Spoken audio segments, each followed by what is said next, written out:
인간에게는 두 가지 구원의 길이 있는 거예요. 그래서 그것을 언약으로 표현하면 행위 언약을 통한 구원의 길이 있고요. 또 하나는 은혜 언약을 통한 구원의 길이 있어요. 그렇죠?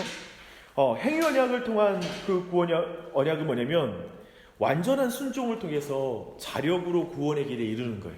말씀에 다 순종함으로. 이제 아담에게 하셨듯이 하나님의 말씀에 순종하였으면 그가 생명나무의 열매를 먹고 하나님의 영원한 생명 가운데 들어갔겠죠. 근데 그렇게 자신이 말씀에 순종하여서 인간이 행위를 통하여 구원에 이르는 것, 이 길이 있어요. 두 번째 길은 뭐냐면 은혜 언약을 통한, 그리고 약속 언약을 통한 구원의 길이에요. 뭐냐면 그리스도의 공로, 즉 하나님이 너희의 구원을 이루겠다고 했던, 하나님이 하시겠다라고 하는 게 지금 은혜 언약이잖아요. 하나님이 하시겠다라는 그 약속대로 예수님께서 나의 구원을 위한 모든 구원의 조건들과 구원을 위한 모든 일들을 이루셨음을, 그분의 공로를 믿음으로 칭의를 받고, 즉 의로워지고 예수님의 의를 받고 그리스도와 연합 안에서 은혜로 말미암아 성화의 열매를 추구하는 삶, 그것이 바로 은혜의 언약을 통한 우리가 구원에 이르는 방법이라는 걸 살펴봤습니다. 그래서 사실 순서적으로는 이거예요. 하나님께 먼저 우리는 율법이 있어요. 즉 율법은 뭐라고 했죠? 하나님의 성품, 하나님이 어떤 분이신지가 율법 안에 분명하게 게시되어 있어요. 그리고 기준이에요. 그것은 기준. 그래서 우리가 하나님처럼 완전하지 못하면 구원에 이를 수 없어요.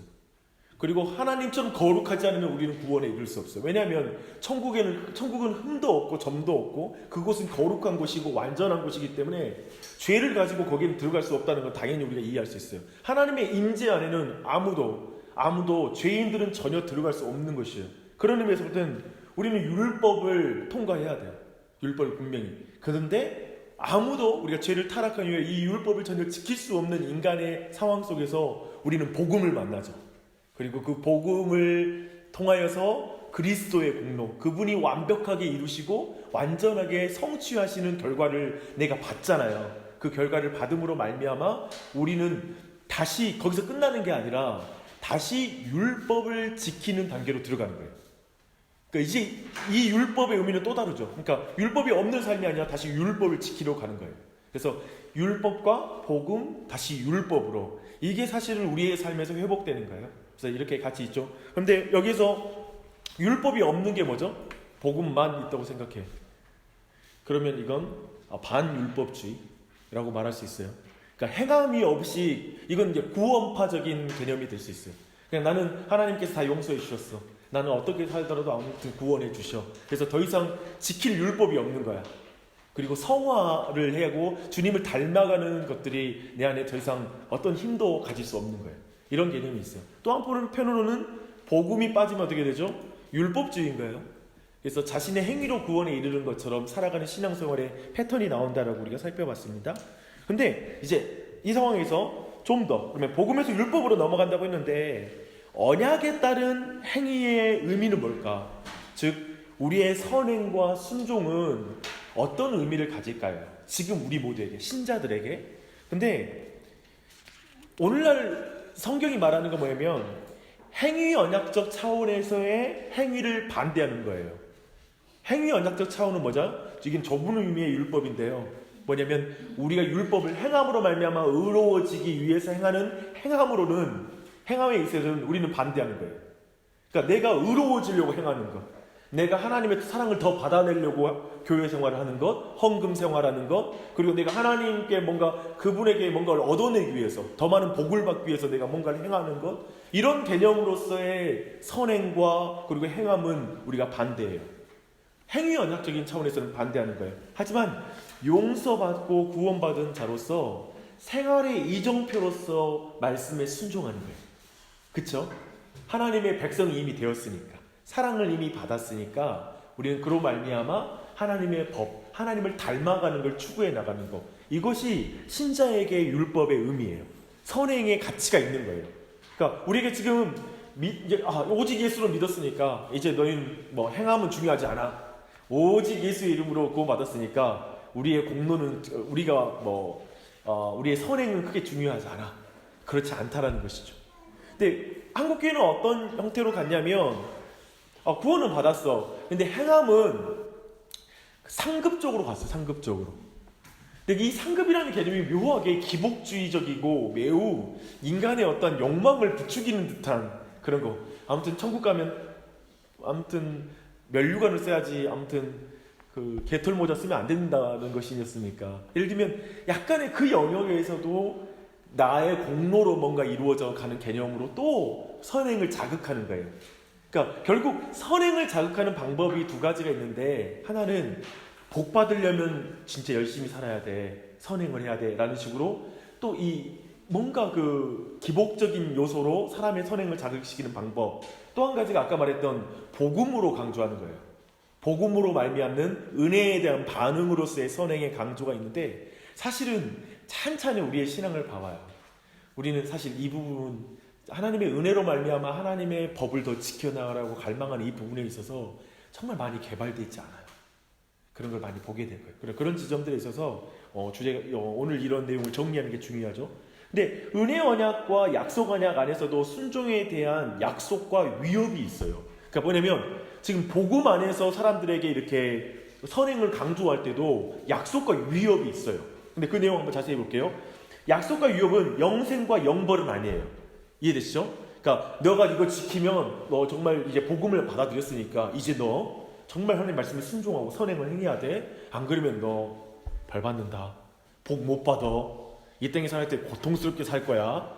이런 식의 것도 아니라는 거예요. 그걸 가지고 뭐 복음 안에서 살아가는 그 삶 또한 또 이렇게 볼 수 없어요. 근데 순종에 대한 약속은 그리스도의 교제 안에서 구원을 누리는 것이며, 불순종에 대한 위협은 교제의 단절과 구원을 누리지 못함과 관련이 있는 거예요. 다시 한번 봐봐요. 순종하면 그리스도의 교제 안에서 구원을 누리게 돼요. 구원을 누린다는 말을 주의하세요. 순종해서 구원을 얻어내는 게 아니에요. 그렇죠? 구원을 실질적으로 누리는 거예요. 순종을 통해. 불순종에 대한 위협은 뭐냐면 우리가 불순종하면 교제가 단절돼 버려요. 그리고 구원을 누리지를 못해 버려요. 지금 구원을 못 받는단 말이 아니에요. 그렇죠? 우리가 행함이 없다고 해서 구원을 못 받는다는 개념이 아니에요. 구원을 누리지 못하는 거예요. 이 부분을 잘 구분해야 돼요. 둘 모두 구원의 상실이 아닌 징계를 의미하는 거예요. 징계적인 의미. 그래서 연합은 유지되지만 그러나 교제에 있어서 문제가 생긴다는 말이에요. 그래서 이 부분을 정확히 정리할 필요가 있겠죠. 이런 걸 정리하는 건 너무 필요해요. 왜냐하면 우리가 선행을 행하지 못하거나 넘어졌을 때 구원을 의심하거든요. 나 구원 받았을까? 그러니까 이 칭의의 부분이 혼동을 느끼거든요. 그리고 또 내가 행하면서도 마치 내가 행함으로 구원 얻는 것 쪽으로 가버리거든요. 반대로. 한편으로는 그런 지점이 있어요. 근데 로이드 존스가 그런 면에서 좀 연결된 말이기도 해요. 죄에 대한 개념을 로이드 존스가 너무나 정리를 탁월하게 해줬어요. 불신자의 죄는 지옥 가게 하는 죄이고, 신자의 죄는 아버지와 나를 멀게 만드는 죄이다. 그래서 우리가 다시 회개해야 한다고 말하잖아요. 우리가 다시 회개해야 되는 회개는 뭐냐면 다시 예를 들면 우리가 죄를 짓고 나면 하나님과 굉장히 멀어져요. 그러니까 이때 다시 회개한다는 게, 하나님 나를 구원해, 다시 예수님의 피로 나를 뿌려주시고요, 다시 나를요 하나님과 가까이 나를 구원해 주세요, 다시 살려주세요, 막 이런 개념은 아니에요. 사실 이미 예수 그리스도의 보혈과 공로 안에서 나의 모든 과거와 그리고 모든 미래의 죄까지 이미 용서받았어요. 그러니까 다시 지금 내가 다시 어느 시점에서 우리가 용서를 구하는 기도했잖아요. 그 다음부터 또 죄가 쌓였어. 그러니까 다시 내가 회개 기도로 또 이때의 것을 또 해결해야 돼. 그럼 내가 회개 기도 안 하면 이 죄는 그대로 있어. 아니, 이 죄에 대한 용서는 끝났다고요. 사실 용서는 끝났어요. 미래의 죄까지 다 용서가 십자가 위에서 끝난 거야. 역사적으로 모든 게. 그런데 우리가 회개하는 건 뭐냐면 하나님하고 멀어진 거예요. 죄로 말미암아. 그래서 그 멀어진 것들을 놓고, 제가 하나님 죄 가운데 하나님과 너무나 멀어졌습니다. 내가 하나님을 느낄 수가 없어요. 하나님 나를 돌이켜주세요. 나를 회복시켜주세요. 이렇게 기도하는 거예요. 이게 회개 기도예요. 회개 기도는 다시 제사를 지내는 게 아니야. 또 죄졌으니까 또 예수님의 십자가로 나를 용서해 주시고 이런 것이 아니라는 거예요. 다시 제사 지내고 또 회개 또 마무리하고 또 이제까지 했고 내일 지을 것은 내일 또 다시 한번 제사 한번 지내고 이런 개념이 전혀 아니라는 거예요. 단번의 제사로 우리의 모든 죄를 용서받았어요. 근데 여기서 구원파가 여기서 오류가 있는 거예요. 구원파의 개념은 뭐냐면 이미 자신의 죄의 과거에 여기까지는 맞아요. 미래의 모든 죄까지 용서받았어. 그러니까 회개할 필요가 없다는 거예요. 용서받았는데. 그런 개념으로 가는 것은 옳지 않다는 거예요. 지금 멀어진 거에 대한 회개기도인 거예요. 이 회개기도는 여전히 우리에게 필요한 거예요. 그래서 이 지점 알겠죠? 이런 점을 이해할 필요가 있습니다. 그래서 이런 정리는 신앙생활할 때 저는 이런 정리는 굉장하게 신앙생활을 바꾼다고 저는 생각해요. 너무나 중요한 정리예요. 하고요. 근데 이렇게 좀 우리는 계속해서 우리가 배웠던 은혜의 언약과 행위의 언약을 계속 구분했잖아요. 이렇게 구분하는 구체적인 이유는 뭐냐면 복음과 율법을 이렇게 대조하기 위해서 그런 거예요. 근데 그 대조는 뭐냐면 우리 안에 공로화된 성화론이 있어요. 예를 들면 나는 예수 그리스도로 말미암아 이제 칭의를 받았으니까 이제 내가 거룩해지는 건 내 공로로 거룩해지는 거야. 내가 노력하는 만큼 거룩해지는 거야. 라는 식으로 이렇게 섞여 있어요. 공로화된 성화가 돼요. 또 한 가지 뭐냐면 행위가 칭의로 여겨지면 안 되는 거예요. 우리의 행위로 말미암아 의로워질 수 없잖아요. 근데 그게 교묘하게 섞여 있는 거예요. 결국 내 공로로 말미암아 거룩해지면 또 그 칭의 또한도 섞이게 되어 있어요. 당연히 내 공로로. 그래서 우리가 계속해서 섞이는 거 뭐냐면 그래서 계속해서 공로화된 성화관을 갖거나 행위가 칭의로 섞여버리면 계속 구원에 대한 확신이 사라지기 시작해요. 계속 내가 살아가는 경험 가운데 내 경험 속에 있는 내 느낌 가운데 내 신앙을 평가하게 돼요. 그래서 내 구원을 확인하게 돼요. 계속 그 문제가 발생한다라는 거예요. 또 이 책에 우리가 그 율법과 복음의 책에서도 그런 질문이 처음에 나오거든요. 그 신앙이 좋은 것과 의지가 좋은 것을 어떻게 구별할 수 있느냐. 예를 들면 어떤 사람은 되게 의지가 좋은 거야. 그래서 교회 다니는 이후부터 바로 새벽 기도를 나오기 시작해. 왜냐 그 사람은 그 전에 불공을 꾸준하게 드렸던 체질적으로 그래서 교회를 다니자마자 너무 의지가 너무 그래서 곧바로 새벽 예배부터 나오기 시작하고 정말 이렇게 잘 들어 잘 배워. 그리고 굉장히 그 사람 가진 되게 의지가 정말 강해. 근데 교회를 보면은 되게 의지가 약한 사람이 있어요. 근데 그 의지가 약한 사람을 보면 늘 그 롤러코스터를 타는 것 같고 늘 그런 모습의 신앙생활을 해나가요. 그러면 도대체 뭐가 신앙이 좋은 거냐? 여기서 이제 신앙이 좋은 건지 의지가 좋은 건지 생각하는데 한국 교회는 어떤 면에 있어서 거기다가 의지가 좋은 사람이 신앙 좋은 사람이에요. 새벽 예배 나오고 교회 봉사하고 막 이런 데서 의지가 좋은 사람. 근데 잘 생각해보면 그 의지가 좋으신 분들이 너무나 교회에서 분란을 만드는 거예요. 그리고 싸우고 그리고 다투고 그러니까 여러 가지 종교적인 모습에는 되게 의지가 있는데 많은 부분에 있어서 인격적인 성숙함과 또 굉장히 그 영적인 어떤 성품에 있어서의 자라감을 보이지 못함이 여실하게 드러나는 걸 우리 많이 보게 돼요. 그런 면에서 볼 때 도대체 의지가 좋은 거. 그러니까 왜 이 의지를 다루냐면 율법주의 쪽으로 가면 이 의지가 중요한 거예요. 그래서 율법주의적 신앙으로 보면 의지가 사실은 율법주의와 굉장히 가까워요. 그렇잖아요. 그 형식을 지키고. 근데 사람 생각하면 우리는 되게 이런 경향성이 많이 치우쳐 있다는 거예요. 그래서 그런 지점에서도 좀 분별법을 갖되 이따가 나중에 한번 끝날 때 하나하나 좀 살펴보도록 하겠습니다. 그 내용도 좀 자세하게 볼게요. 그래서 오늘 우리가 배우는 것은 뭐냐면 칭의의 복음의 토대 위에서 공로화의 위험이 제거된 상태에서 그리고 감사 안에서 성령의 은혜와 능력 안에서 그리고 자유함 안에서 성도는 성화의 길을 걸어갈 수 있게 된다. 그래서 이런 복음과 율법을 잘 이해할 때 그렇다는 것입니다. 또 선행의 가치를 축소하지 않으며 오히려 하나님이 불쾌하게 여기시는 공로신학을 예방하는 것이 우리가 오늘 공부하는 것의 목적이기도 해요. 그리고 하나님이 기뻐하시는 참된 선행을 추구하게 되는 것. 그래서 이것이 성도 생활의 온전한 목표이죠. 그렇죠? 하나하나 한번 봐볼게요. 먼저 칭의와 복음에 대한 부분을 한번 볼게요. 칭의와 복음. 우리 한번 우리 로마서 5장 1절 4절 말씀 한번 읽어보겠습니다. 시작. 그러므로 우리가 믿음으로 의롭다 하심을 받았으니 그로 우리 주 예수 그리스도로 말미암아 하나님과 화평을 누리자. 또한 그로 말미암아 우리가 믿음으로 서 있는 이 은혜에 들어감을 얻었으며 하나님의 영광을 바라고 즐거워하느니라. 다만 이뿐 아니라 우리가 환난 중에도 즐거워하나니 이는 환난의 인내를, 인내는 연단을, 연단은 소망을 이루는 줄 알미로다.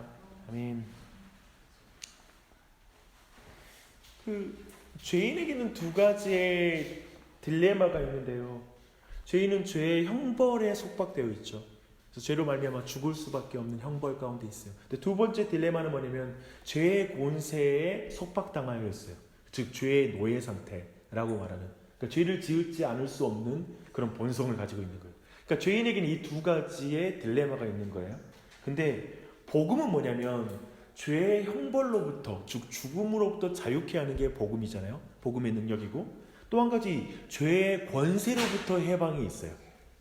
그 두 가지의 역사가 우리에게 일어나는 것이죠.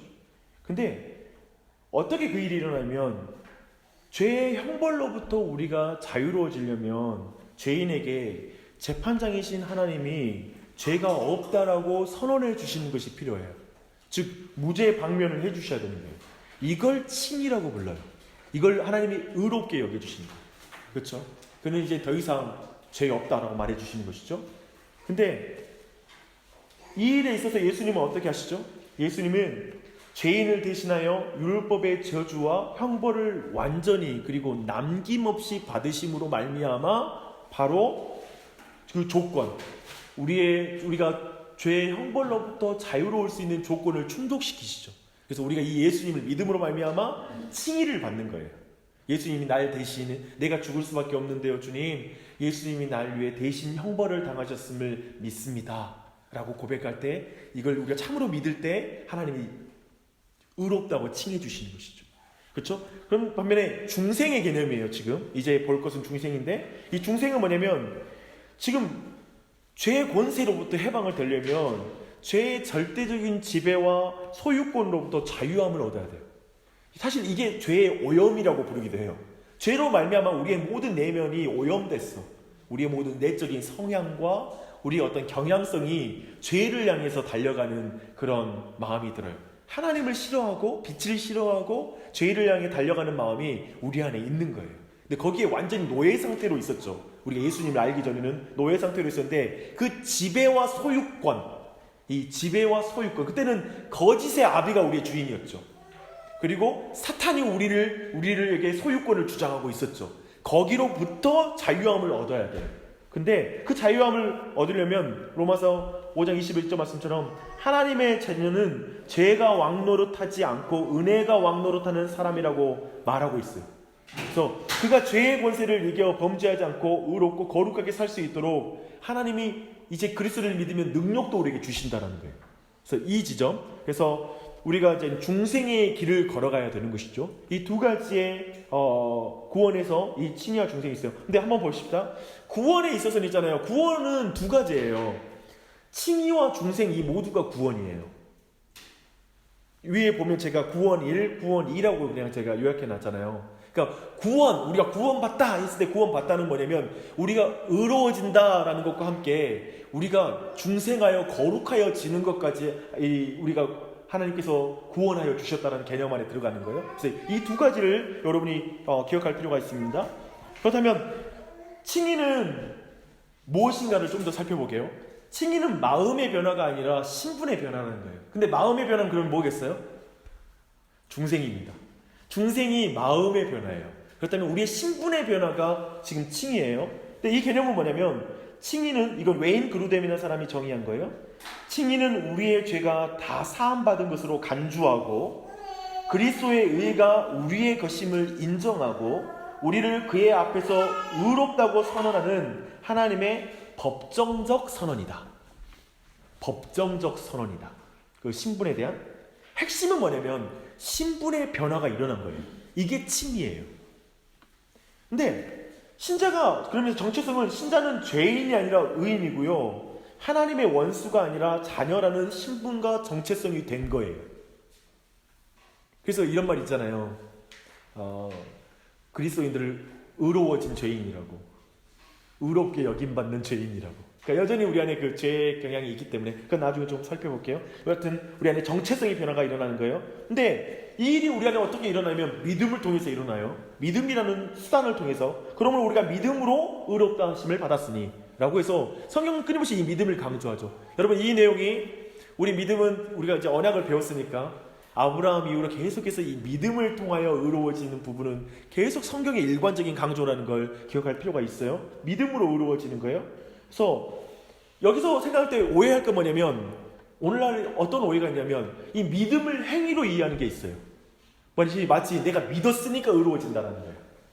근데 그런 개념은 아니에요. 뭐냐면 오직 예수를 하나님이 그 피로써 믿음으로 말미암는 화목제물로 삼으셨으니 이는 하나님께서 길이 참으시는 중에 전에 지은 죄를 간과하심으로 자기의 의로우심을 나타내려 하심이라. 뭐로 말미암아 우리가 의로워져요? 우리의 의로움의 근거는 뭐죠? 그리스도의 피예요. 예수님의 공로지 내가 믿었으니까 의로워져 라는 그런 개념은 아니라는 거예요. 이 지점을 정확하게 정리하는 거 필요합니다. 그렇죠? 우리의 믿음은 공로가 아니라 그저 하나님께서 그걸 통해서 우리가 은혜를 받는 방법 가운데 주신 거예요. 그걸 통해 하나님 은혜를 받도록 그렇게 이해하면 되겠습니다. 그래서 철저하게 칭의는 그리스도의 공로를 통하여 의로워진다라는 걸 정리해 볼게요. 또한 이제 세 번째로 넘어가면 칭의는 단번에 이루어지는 영원한 선언이다라는 거예요. 그래서 정의를 보실게요. 칭의에서는 점진적이거나 부분적인 칭의는 없어요.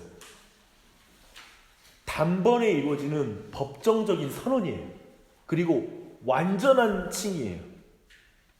그래서 말씀 보면 하나님이 미리 향하신 자들을 또한 그 아들의 형상을 본받게 하시기 위하여 미리 정하셨으니 그로 많은 형제 중에서 맏아들이 되게 하려 하십니다. 또 미리 정하신 그들을 또한 부르시고 부르신 그들을 또한 의롭다 하시고 의롭다 하신 그들을 또한 영화롭게 하셨느니라. 여기 보면 의롭다 하셨다고 하잖아요. 이 자체는 뭐냐면 우리가 그리스도를 믿음 가운데 그 의로움은 단번에 확정적으로 영구적으로 의로워지는 거예요. 그것을 잊어서 안 돼요. 근데 잘 생각해보면 한번 질문이 있어요. 근데 이 단번에 확정적이고 영구적인 칭의를 확신하지 못하고 자주 넘어져요. 왜 그럴까요? 그리스도로 말미암는 그 칭의, 우리를 의롭다 하심이 단번에 완전히 그리고 영구적인 것인데 우리는 왜 자주 이 확신에서 넘어지는 걸까요? 여러분에게는 사실 이게 우리에게 경험적으로 주어지지 않아서 그래요. 무슨 말이냐면 중생적은 우리의 경험 가운데 알겠어요. 내가 주님을 닮아가고 알아가고 하는 이 과정들은. 근데 이건 지금 법정적인 선언이잖아요. 그리고 이것은 마치 영구적으로 하나님께서 이렇게 신분을 이렇게 사는 것, 이게 돌리는, 어쩌면 그 신분을 우리가 하나님의 자녀라고 말하는데 이걸 확인할 방법이 없잖아요. 당혹스럽죠. 굉장히 이 부분이 믿음의 영역이에요. 믿음 가운데 우리는 이것을 분명히 확인하고 확신할 수 있어요. 근데 우리는 끊임없이 경험 가운데 영향을 받아요. 내가 죄 짓고 내가 넘어지면 이 신분을 의심하는 거예요. 그러니까 정말 그랬나? 라는 그런 의심을 갖게 된다는 거예요. 그게 우리 안에 계속 발생이 돼요. 그런데 보면은 성경을 보면 우리의 지금의 상태가 중요한데요. 성경이 말하는 우리의 상태가 중요한데 의롭다 하셨으나 아직 영화롭게는 되지 않았다고 지금 로마서 말씀이 말하는 거예요. 의로워졌어요 우리가. 근데 의롭다고 하나님 여겨주세요. 그런데 아직 우리는 영화롭게 되지 않았어. 우리 몸까지 영화롭게 되는 일은 이제 재림 때에 이루어질 거라고 말하는 거예요. 그런 의미에서 우리가 지금 이 칭의의 문제를 받아들이기 힘든 문제는 우리의 지금 독특한 컨디션 때문에 그래요. 우리의 조건. 지금 육체를 가지고 있는 인간 안에, 즉 육신을 입고 있을 때 우리 안에 이 죄의 영향력을 받는 육신의 이 부분이 하나님이 칭의로 내가 의롭게 되었다, 이미 너는 영화롭게 될 것이다, 이런 약속들이 와닿지가 않는 거예요. 그런 지점들이 있어요. 그 지점 안에서 차근차근 좀 더 우리가 좀 배워나갈 필요인데, 이 종말론이라는 개념을 중요하게 여겨야 돼요. 그러니까 그리스도인의 삶은 우리가 죽을 때까지 우리의 성화를 완벽하게, 내가 하나님을 닮아갔다라는 걸 완벽하게 확인하는 순간은 없을 거라는 거예요. 우리가 죄로부터 완전히 자유로운 순간은 우리 육신을 떠날 때까지, 죽을 때까지 우리는 경험하지 못할 거라는 거예요. 그것을 성경은 그렇게 우리의 조건을 만들어 놨어요. 그런 상황으로. 그래서 종말론적으로 이 일이 성취될 거예요. 거기로부터 완전히 자유로워질 거예요. 그래서 우리 안에 믿음으로 말미암아 주 예수 그리스도만큼 의로워진 존재가 됐다라고 성경이 말하는 걸 믿어야 돼요. 여기서 중요한 건 뭐냐면, 우리가 지금 의로워졌잖아요. 우리의 의로워진 정도가 어느 정도냐면 그리스도만큼 의로워졌다고요. 근데 이게 우리가 믿을 수 없는 일이죠. 여러분이 그리스도만큼 내가 의로워졌다, 이런 표현을 쓰는 것 자체도 우리 안에 좀 당혹스럽죠. 근데 이걸 믿는 거예요. 이 일을, 그리스도를 믿는다는 의미는 이걸 믿는 것이에요. 네, 그런 지점들 같이 보고요. 근데 여기서 다시 한번 우리가 보면, 우리는 회심이 아니라 그리스도의 피다. 뭐냐면, 예를 들면 이런 두 가지 질문이 있어요. 나는 충분히 회개하지 못했습니다. 얼마나 회개해야 합니까? 라는 그런 사람들의 외침이 있어요. 난 충분히 회개가 아직 덜해서 난 지금 뭐 그리스도만큼 의로워진다, 저는 모르겠고요. 그런 생각 들고, 얼마나 강한 믿음을 가져야 구원받습니까? 그러니까 믿음으로 구원을 받는다고 했잖아요. 그러니까 어떤 사람들은 얼마나 강한 믿음을 도대체 가져야 돼? 막 죄 짓고 나서도 하나님은 나는 열심히 용서하셔, 막 이렇게 양심의 거리낌이 안 느껴질 정도로 뭐 십자가에 대해서 확신을 가져야지 내가 구원받나?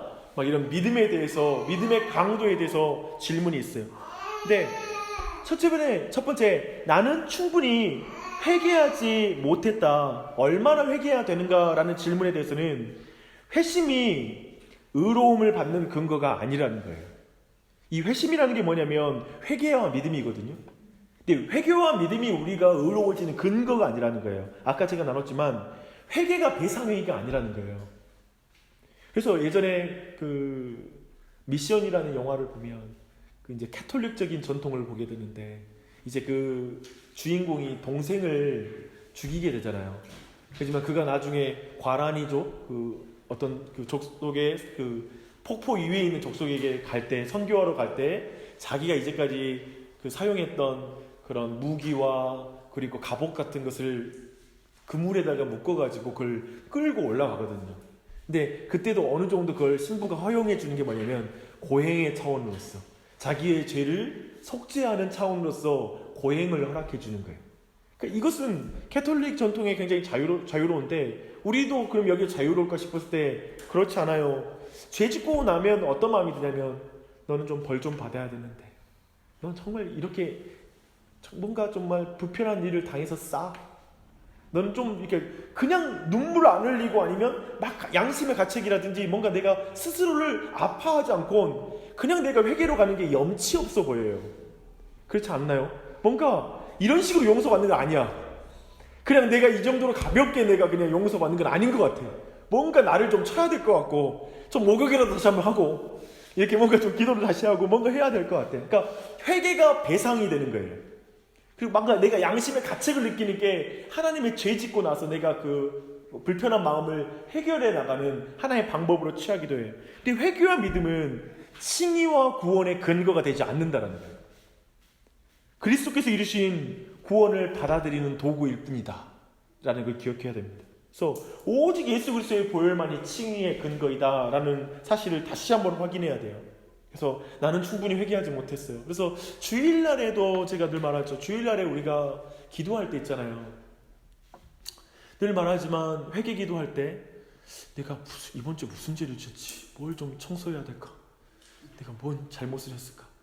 그 순간에 그거 생각한다고 해서 생각도 안 날 뿐만 아니라 후련하지가 않아요. 기도하고 나서도 용서의 선포를 들을 때도 너무 대강 용서를 구한 것 같고, 이거 이렇게 간단히 몇 분 동안 이렇게 기도 잠깐 해가지고 막 용서와 사죄의 선을 받는 것도 이상하게 느껴지고 그래요, 사실은 그 순서가. 근데 그 시간은 그거의 초점이 아니에요. 내가 죄를 아파하는 것, 물론 성령께서 역사하신 가운데 죄를 아파하고 우리 안에 그런 슬퍼함이 있어야 되는 게 맞지만, 당연히 그것은 참된 회개에 나타나는 확증이지만, 뭐냐면 내가 정말 하나님 앞에 죄인인 것을 깊이 깨닫고 내가 그리스도의 은혜가 아니면 설 수 없습니다라는 걸 간절하게 고백하는 시간이에요. 주님, 내가 예수 그리스도의 은혜가 아니면, 그리스도의 은혜가 아니면 주님, 나는 회복될 수 없습니다. 내 십자가의 공로와 은혜를 내가 붙잡을 따름입니다 라고 그 하나님의 공로, 십자가를 바라보는 거예요.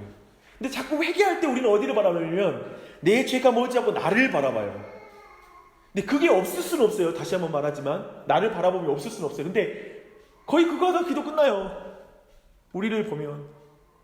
그러니까 제가 기독교인들, 오늘날의 기독교인들이 죄책감과 수치심과 자신의 실패감이 가득한 신앙생활의 이유는 뭐냐면 모든 신앙생활이 자기를 바라보는 중심이 자기 중심성에 있지 그리스도의 공로를 바라보는 그 중심성이 굉장히 결여되어 있다는 거예요. 근데 이게 사실은 굉장히 거대한 경향성이에요.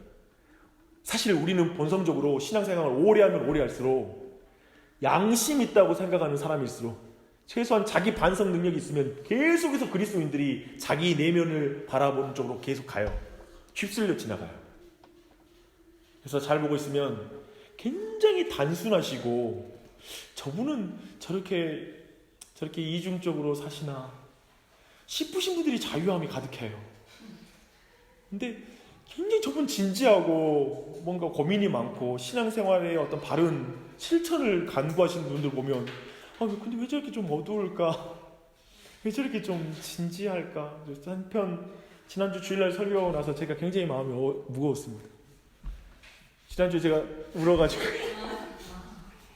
한편 성도들, 우리 한 형제가 그러는 거예요. 목사님 그러시니까 우리는 어떡하라고 그러시니까 또 목사님 못 산다고 그러시면 어떡합니까? 라고 또 그러시더라고요. 결국 내가 그리스도를 바라보는 걸 더 강조해야 되는 거예요. 그러니까 안 되는 것 때문에 속상하고 아픈 마음이 우리 안에 있잖아요. 지난주일처럼. 근데 거기에 머물면 안 돼요. 그건 정말 작은 거예요. 그리스도의 공로를 바라봐야 돼요. 이게 너무나 중요하고 거기로 가지 않으면 우리 신자의 삶은 진짜 너무 어둡고 힘들 뿐이에요. 고통스러운 길 뿐이에요. 네, 반드시 이 중심성, 이게 굉장히 중요한 적용을 우리 안에 가져옵니다. 그런 의미에서는 어떤 게 필요하냐면 이 부분 좀 다시 한번 설명드릴게요. 사실은 있잖아요. 그러니까 우리의 경험을 넘어선 하나님의 사역을 믿는 믿음이 있어야 돼요. 무슨 말이냐면 우리는 정말 지금 하나님의 사랑이 느껴지게 해주세요 막 그러잖아요. 그리고 용서받은 걸 내가 느끼게 해주세요 하잖아요. 그게 틀린 게 아니에요. 당연히 우리가 느껴야 되고 은혜를 경험해야 돼요. 근데 아까 말한 그 회개의 기도를 할 때 내가 하나님이 하신 걸 믿습니다 라고 할 때는 사실은 우리의 믿음을 넘어서서 하나님이 이루신 일을 내가 믿고 내가 그걸 고백합니다 라는 그 고백이 있어요. 사실 이 고백이 드려질 때 우리 안에 감정이 회복되는 게 있어요. 때로는 우리 안에 나는 내 모습을 볼 때 전혀 하나님의 은혜를 받기에도 합장치 않고 나는 정말 하나님의 사람이 아닌 것 같고 하는 그런 영적인 상황에 처하고 내 감정은 지금 전혀 하나님의 사랑을 받고 있다고 생각지도 않고 하나님을 정말 깊이 사랑한다는 느낌도 없어. 막 이런 어떤 마음이 휩싸이거든요. 근데 그 순간에 기억해야 돼요. 하나님이 하신 일을 믿어야 돼요. 그러니까 내가 하나님 사랑하지 않는 건 우리는 매우 민감하게 깨달아요. 근데 하나님이 나를 사랑하는 건 이건 믿어야 되는 거예요. 중요한 정의죠, 그렇죠? 근데 우리는 굉장히 늘 신앙생활을 내가 하나님 얼마나 사랑하지? 내가 얼마나 사랑하지? 아니야, 나 하나님 사랑하고 나 같으면 하나님 사랑하지 않으실 거야. 이런 식의 패턴인 거예요. 근데 성경은 그게 아닙니다. 그리스도께서 나를 사랑하시는 믿습니다. 하나님이 나를 얼마나 사랑하신지 아는지가 신앙의 핵심인 거예요. 그래서 그런 지점으로 더 동일하게 더 이해하면 좋겠어요. 근데 얼마나 강한 믿음을 가져야 되는가, 여기에 대해서 김영희 목사님 정말 좋은 비유를 해주고 있어요. 약한 다리가 있어요. 근데 거기에 강한 믿음을 가진 사람이 올라와 건너려고 하는 거예요. 그럼 어떻게 될까요? 아무리 강한 믿음을 가져도 약한 다리로 건너가면 폭삭 무너지겠죠. 근데 엄청 강한 다리가 있어. 근데 걔 되게 약한 믿음을 가진 사람이 거기를 건너가. 어떻게 될까요? 약한 믿음을 가졌지만 그 강한 다리 때문에 건너가잖아요. 그러니까 이 비유를 쓰더라고요. 그러니까 예수 그리스도라는 그 공로와 그분의 구원하심과 그분의 행하심이 강한 다리인 거예요. 그래서 내 믿음이 연약할지 모르지만 끊임없이 그리스도의 공로를 믿는 거예요. 예수 그리스도를 내 안에 믿음 가운데 이 믿음의 신자의 길을 걸어가는 거예요. 그것을 우리한테 도리어 강조하는 게 중요하다라는 것이죠. 칭의에 대한 부분입니다. 그래서 이런 칭의의 복음 가운데 우리가 보는 건 은혜를 입는 사람이 누리는 영광은 뭐냐면 로마서 5장 1절로 4절 아까 우리가 읽었던 말씀이죠. 하나님과 화평을 누리는 거예요. 5장 10절 그러면 우리가 믿음으로 의롭다 하심을 받았으니 우리 주 예수 그리스도로 말미암아 하나님과 화평을 누리자라고 말하죠. 하나님과 더불어 화평의 관계를 누리면 하나님이 주시는 평안이 있어요. 그래서 그리스도로 말미암아 이 일이 일어나는 것이죠. 그리고 5장 2절에 보면은 하나님의 영광을 바라고 즐거워하는 거예요. 또한 그로 말미암아 우리가 믿음으로 서 있는 이 은혜에 들어감을 얻었으며 하나님의 영광을 바라고 즐거워하느니라. 하나님의 영광을 바라고 즐거워하는 것이 바로 칭의를 우리가 믿을 때, 그리고 그 칭의의 은혜 가운데 있을 때 우리가 누리는 어떤 것들이에요. 여러분 이걸 누리고 계십니까? 그리스도와 함께 영광 받을 것을 신자들은 소망하고 있고요. 신자는 몸의 속량을 지금 간절히 기다려요. 그래서 장래의 소망 때문에 현재를 즐거워하는 자로 살아가고 있다라고 말하고 있어요. 사실 이 하나님의 영광, 이것은 정말 지금 우리가 완전하게 이것을 우리가 누리지 못할지라도 이 믿음 가운데 바라본 가운데 지금 우리가 살아갈 수 있는 거예요. 그리고 5장 3절 4절 내용, 다만 이뿐 아니라 우리가 환난 중에도 즐거워하나니 이는 환난은 인내를, 인내는 연단은 소망을 이루는 줄 알미로다. 우리는 환난 중에도 칭의의 은혜를 경험한 자는 즐거워해요. 베드로전서 1장 7절 너희 믿음의 확신함은 불로 연단하여 없어질 것보다 더 귀하여 예수 그리스도께서 나타나실 때에 칭찬과 영광과 존귀를 얻게 하실 것이다. 환난 중에 더욱 믿음이 바로 서는 것을 이제 참된 신자들은 기대합니다. 그래서 저는 로마서 5장 1절로 4절 말씀을 쭉 봤을 때에는 사실은 그 종말론적인 그 이해를 갖고 보십니까? 그렇죠? 종말론적이죠. 칭의의 의뢰라는 게 매우 종말론적이에요. 왜냐면 장차 있을 일을 소망하는 거잖아요. 그렇죠. 그리고 어떤 분의 칭의라는 주제, 내가 의로워졌다라는 것은 현실에 지금 주님이 오실 때까지는 계속 이 부분에 대해서 우리 안에 어려움이 있어요. 왜냐면 이건 종말론적인 믿음 가운데 지금 내가 사는 거거든요. 그러니까 구원에 이런 말 들어봤죠. 우리는 이미 구원을 받았으나 아직 완전하게 그 구원을 맛보지는 못하는 상태. 예를 들면 완전하게는 맛보지 못하는 상태. 그러니까 이미 구원을 받았어. 하지만 아직 내 몸의 구원을 바라야 되는 상태. 근데 이 상태에서는 칭이라는 말이 너 믿음으로 의로워졌다 라는 말이 믿음이 아니고는 우리 안에 확인될 방법이 없어요. 다시 한번 말씀드릴게요. 내가 하나님의 자녀가 되었다. 이것도 믿지 않으면 이건 내 안에서 자녀가 됐다는 걸 내가 확증하며 그걸 누려가는 게 불가능해요. 믿음이에요. 그래서 이 특징을 분명히 이 칭의 안에서 우리가 이해할 필요가 있습니다. 이 믿음 안에 확인할 필요가 있죠. 그러면 적용적 질문들이 나오는데요. 나는 과연 믿음으로 의롭다 하심을 받은 자인가? 나는 긍휼하심이 아니면 나의 죄로 말미암아 영원히 하나님의 진노 아래 심판받을 존재라는 것을 아는가?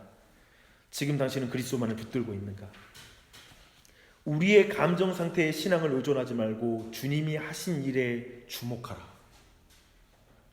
내가 주님을 얼마나 사랑하는지가 아니라 주님이 나를 얼마나 사랑하시는지에 주목하라. 복음 안에서 하나님의 사랑을 발견할 때 신앙이 자라고 기쁨이 있다. 제가 지금까지 이야기 나눴던 내용들의 요약이기도 하죠. 거의 우리가 벗어나지 못합니다. 자기 감정 상태를 신앙생활 가운데 거의 못 벗어나요. 진짜 여러분 주님이 하신 일에 주목하세요. 그리고 내가 주님을 얼마나 사랑하는지가 아니라 주님이 나를 얼마나 사랑하는지를 주목하세요.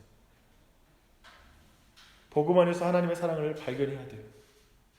제가 신앙생활하면서 보는 게 뭐냐면 결정적으로 하나님의 그 선하심을 믿느냐 안 믿느냐의 부분을 많이 봐요.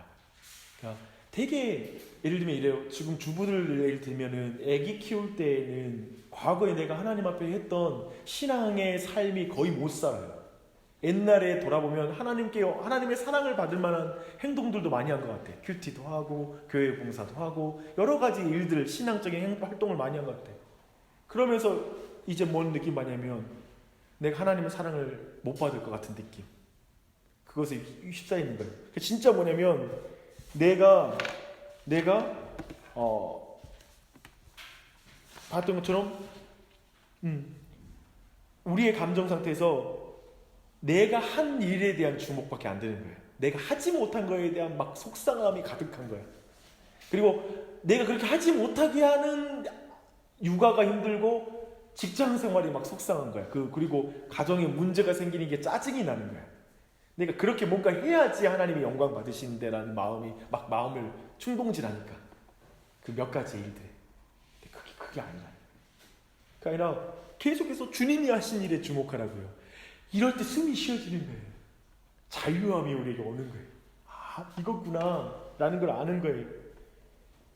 정말 그런 것이 우리의 방금 이 칭이라는 것은 그런 주제예요. 그렇게 믿음으로 하나님이 하신 일을 믿고 그분의 사랑을 십자가에 계신데 그 사랑을 믿을 때, 그래서 결정적으로 어려운 일이 막 닥쳤을 때 십자가 때문에 이렇게 말하는 사람이 있는 거예요. 참된 신앙이 이렇게 말하는 거예요. 십자가를 통해서 날 사랑하신 주님이 분명히 이런 상황 속에서 날 버리지 않을 걸 믿습니다. 하나님, 이 상황에서 결국 나에게 악하게 나를 넘어뜨리려고 이 상황 주는 거 아니에요. 그런 분이시라면 나에게 십자가를 주지 않으셨을 거예요. 십자가는 너무 선하고 아름다워요. 나는 그 십자가를 믿어요. 그러니까 그 십자가에서 하나님의 선함을 본 사람은 환난이 닥치고 고난이 당할 때에도 거기에서 기뻐할 수 있는 데까지 나가는 거예요. 결국은 내가 하나님을 믿기 때문에, 그 선하신 분을 믿기 때문에. 근데 이 지점에서 반대로 가는 경우가 많아요. 하나님 나 미워합니까? 왜 이러십니까?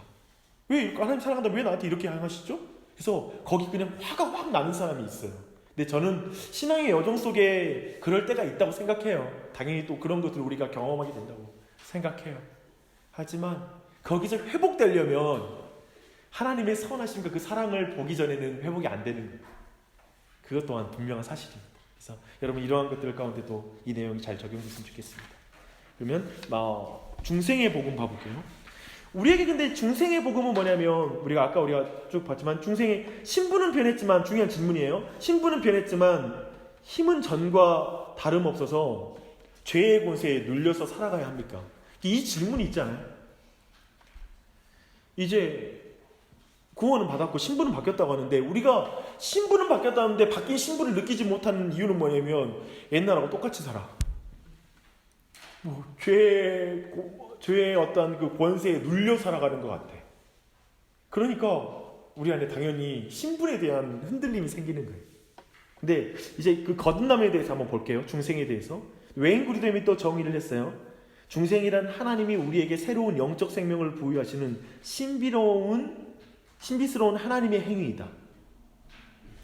네, 여기에 우리가 어떻게 하면 우리가 중생을 그러면 인식할 수 있을까 싶을 때 그 중생의 결과를 우리가 인식할 수 있다는 거예요. 여러분, 이건 우리가 인식이 안 되거든요. 여러분이 언제 중생이 있는지 기억나세요? 이건 인식 못 한다는 거예요. 우리 안에 어느 시점에 성령께서 마음에 성향을 바꿔주심으로 시작됐어요. 그러니까 여러분이 예수님 믿을 때 중생이 시작된 게 아니에요. 그 복음을 듣기 전에 왠지 그 복음을 들을 때 호감을 갖기 시작한 거예요. 안에 성향이 바뀐 거예요. 성령의 사역은 그때부터 시작이 된 거거든요. 중생의 사역이. 그런 의미에서 내가 믿게 되었다라고 하는 순간은 어떤 중생의 사역의 결과이기도 해요. 그런 의미에서 이 중생이 언제 시작했을 때 우리를 그걸 인식할 수는 있는데요. 그 결과를 인식할 수는 있는데, 우리 죄의 용서를 확신해. 그리고 그리스도의 아름다움과 영광을 즐거워하고 기뻐해요. 그리고 성경 말씀을 사랑해. 기도하고 싶은 마음이 막 생겨요. 그리고 하나님께 순종하고 싶어하는 마음이 이제 시작됐어요. 그리고 하나님과 교제가 즐거워지기 시작했어. 이 중요한 말을 제가 말씀드리죠. 시작했다는 표현에 집중했으면 좋겠어요. 어떤 사람은 이게 굉장히 큰 사람이 있어요. 근데 어떤 사람은 굉장히 좀 그게 거의 안 보이는 듯한 사람이 있어요. 근데 생각해보면 이래요. 처음에는 마치 엄청 컸던 것 같은데 지금 이렇게 된 사람도 있을 수 있겠죠. 그래서 지금은 너무나 이제 하나님을 사랑하는지, 성경 말씀이 달콤하게 느껴지는지, 그리스도의 아름다움을 느끼는지 막 이런 데에 대한 감각이 너무 약해졌어. 이럴 수는 있겠죠. 근데 중요한 건 뭐냐면 진짜 거듭났다라면 이 마음의 변화가 일어났다는 거예요. 근데 제가 보는 지점은 의외로 제가 이렇게 상담을 해보고 이렇게 하면 어떤 경우는 이런 특징이 안 나타나는 경우가 있어요. 그러니까 이런 특징에 대해서는 한마디 말도 안 하는 그리스도인 교우들이 있어요. 그래서 뭐냐면 정말 죄 용서에 대한 마음이라든지 감정, 그리고 또 하나님께 순종하고 싶어하는 마음이라든지 이런 마음이 거의 확인되지 않는, 그리고 단순히 어떤 지적으로 어떤 신에 대해서 그날 새로운 통찰력에 대해서 막 나눠. 그런데 진짜 마음의 성향의 마음의 변화가 느껴지지 않는 경우가 있어요. 그래서 이런 부분은 근데 섣불리 우리는 판단할 수 없어요. 왜냐하면 지금 침체 가운데 있을 수 있거든요. 어떤 사람은. 그래서 지금 아주 씨앗의 형태로 이게 시작됐을 수 있거든요. 근데 나중에 그게 자랄 거예요. 그런 의미에서는 누구 볼 때 거듭남의 증거가 안 보이는데, 결과가 안 보이는데 이렇게 판단할 건 아니지만 도울 수는 있어요. 뭐냐면 그 모든 특징이 회복되는 게 신앙이 회복된 거거든. 그런 의미에서는 그게 지금 거의 나타나지 않고 있다면 여하튼 그 사람 안에 이 참된 중생의 결과들이, 그리고 그것들이 더욱더 커질 수 있도록, 회복될 수 있도록 우리가 도와주긴 해야 되는 것이죠. 그러면서 이런 분별력은 필요한 거예요. 그래서 이런 인식이 있고요. 거듭나야 되는 거. 네, 두 번째는 중생은 하나님이 새 마음을 주시는 근본적인 변화예요. 성령으로 말미암아 내 영을 너희 속에 두어 항상 그리고 평생토록 또 어떤 환경과 상황에 처할지라도 지속되는 성향이라는 새 마음이 우리에게 주어지는 게 중생이에요. 그런 생각이 들더라고요. 여러분 어때요? 누군가의 관계일 수 있고 삶의 문제일 수 있는데 그 안에 하나님의 뜻을 이루고 싶어하는 마음, 하나님의 계획을 가족 안에서, 그리고 어떤 관계 안에서 이루고자 하는 마음을, 예를 들면 그냥 포기하고 싶은 마음들이 드는 순간들이 있지 않으세요? 그런 어려운 순간들. 이제 나는 거기에 모든 내 통제권을 벗어난 듯한 절망감들이 느껴지는 순간들이 있어요. 신자의 삶에. 나는 거기는 이제 안 될 것 같아. 이런 마음이 드는 거예요. 근데 저희가 생각하는 신자의 가장 큰 특징은 뭐냐면 포기를 못해요. 포기를. 여러분 예수님, 예전에 여러분들 말하잖아요. 예수님 따르는 거 힘들죠? 따르지 말고 포기하세요. 근데 진짜 안 되는 게 이 지점이라는 거예요. 언뜻 보면 우리가 하나님을 열심히 따르는 것도 안 되는데 참된 신자는 나 이제 더 이상 안 믿어. 나 됐어. 버려지지가 않아요. 언뜻 보면 그런 의미에서는 하나님의 우리 가정 안에, 그리고 아이들에게, 그리고 우리 교회, 이걸 포기가 안 되는 거야. 완전히 나는 교회랑 상관없이 신앙생활 하겠어. 제가 볼 땐 거의 여기는 구원을 확인해 봐야 돼요. 진짜 포기는 안 될 거예요. 교회라는 하나님, 왜냐하면 정말 바른 교회론을 가졌다면 포기 안 될 거고, 그 다음에 내 안에서 하나님을 따르는 것도 포기가 안 되는 그런 특징을 좀 여러분이 기억했으면 좋겠어요. 이미 우리 안에 평생 지속되는 성향이 생긴 거예요. 그러니까 제가 많이 영향받던 박영선 목사님들 이 부분을 말했어요. 포기해 보라고. 진짜 안 되는 게 포기라고 하는 말을 해줬는데, 그때 저한테 너무 안 됐으니까, 그 당시에 제 생각은 뭐냐면 나는 너무 안 되는 거예요. 그러니까 하는 걸로는 나를 확인이 안 되는 거야. 내 신앙이 마치 나는 신앙이 없는 것 같더라고요. 내가 하나님과 상관없는 것 같은 느낌을 내가 받았거든요. 근데 도리어 포기해보라는 말에 도리어 제가 확신을 갖게 됐어요. 포기는 도저히 못하겠더라고요. 그것들 어쩌면 가장 절망적인 상황에 있는 사람에게 아마 지금 말이 아마 위로가 되지 않을까 싶습니다. 그런 지점들도 있다라는 걸 기억해 보시고요. 중생한 신자와 그러면 율법의 관계, 나의 법을 그들 속에 두어 그들의 마음에 기록하여. 중생한 사람에게 율법은 이제 밖에서 그를 강요하는 명령이 아니라 자기 마음속으로부터 소원이 된다. 자기 안에 그리스도의 사랑이 자신을 강권한다. 그래서 그리스도인들에게 나타난 건 뭐냐면 이제 그런 소원이 있어요. 우리 가정 안에 하나님 말씀이 이루어지길 원합니다. 하나님, 정말 내가 안 되는데 제가 정말 하나님 말씀에 순종하고 싶어요 라는 그런 소원함이 막 있어요. 그래서 그 경향성과 그 성향이 우리 안에 싹트고 그것들이 있다는 거예요. 그래서 그것들에 대한 소원이 있는 거죠. 근데 아까 말한 대로 육체가 연약해서 안 되는 것이지 소원 자체가 없는 게 아닌 거야. 이해되죠? 그러니까 아예 소원 자체가 없는 사람들이 있어요. 근데 이 사람은 이제 중생을 정말 하나님의 은혜와 자비를 구해야 될 타이밍이고, 근데 있으나 정말 안 되는 것으로 고통하는 사람 많이 있을 거예요. 그런 사람들은 도리어 이 부분을 볼 필요가 있죠. 하나님의 성품과 하나님이 기뻐하신 뜻을 중생한 신자의 마음에 기록해 놓으심으로 율법과 중생한 사람의 마음이 일치하게 하신다. 네. 그리고 중생한 신자 안에서의 죄성의 적용이 있는데요. 현실로 볼게요. 여전히 우리는 현실적으로 죄를 짓고 있어요. 옛사람이 죽었으나 여전히 살아있는 옛 본성에 사로잡히는 자신을 만나게 돼요. 그리고 때로는 어떤 사람들은 구원의 확신을 잃어버리기도 해요. 근데 그 사람은 구원받은 사람이에요. 구원받은 사람인데 불신자를 박물하게 사는 사람까지 있어요. 그리고 어떤 사람은 너무나 교회 생활 잘해서 의지의 강자, 그래서 모든 일을 교회에서 활동을 다 하는데 구원받지 않은 사람이 있을 수 있어요. 왜 그럴까요? 아직 완전히 구속받지 못한 죄의 몸, 곧 죽을 몸 안에 살고 있기 때문에 죄책은 칭의로 해결되었지만 부패한 본성은 여전히 남아있는 거예요. 이해되시죠? 죄책은 해결됐어요. 죽음의 형벌이 해결됐어. 칭의야, 칭의. 그런데 아직 오염, 성화의 문제가 남아있어요. 우리 육체 가운데. 그래서 죄의 절대적 지배는 종식되었어요. 우리의 몸을 향한. 이제 우리 죽을 몸 또한도 죄의 완전한 지배를 받지 않아요. 사단이 우리의 몸의 주인이라고 말할 수 없어요. 근데 여전히 영향을 끼치는 거예요. 우리의 몸에. 그리고 죄의 영향력을 잔존하는 거예요. 그런 점에서 끊임없이 그리스도인들은 죄를 죽여야 돼요. 그리고 은혜를 계속 살려가야 돼요. 그 두 가지의 삶이 있습니다. 성화는 죄의 어려움과 관련되고요. 오물로부터 구원받았으니 깨끗하게 살아야죠. 이 개념인 거죠. 오물로부터 구원을 받았어. 근데 얘가 계속 똥 묻은 옷을 입고 있겠대. 얘가 막 오물을 묻은 채로 난 살겠대. 그러면 우리가 참을 수 없죠. 우리 애들 밖에서 더러워져서 이제 건져냈는데 내가 계속 그 옷 입고 있다고 하면 안 되니까 씻겨줘야 되고 씻어줘야 되잖아요. 이 씻는 작업이 우리에게 있는 거예요. 그렇죠? 그 부분을 말합니다. 빌립보서 2장 12절로 13절 말씀을 함께 옆에 있는 거 읽어볼게요.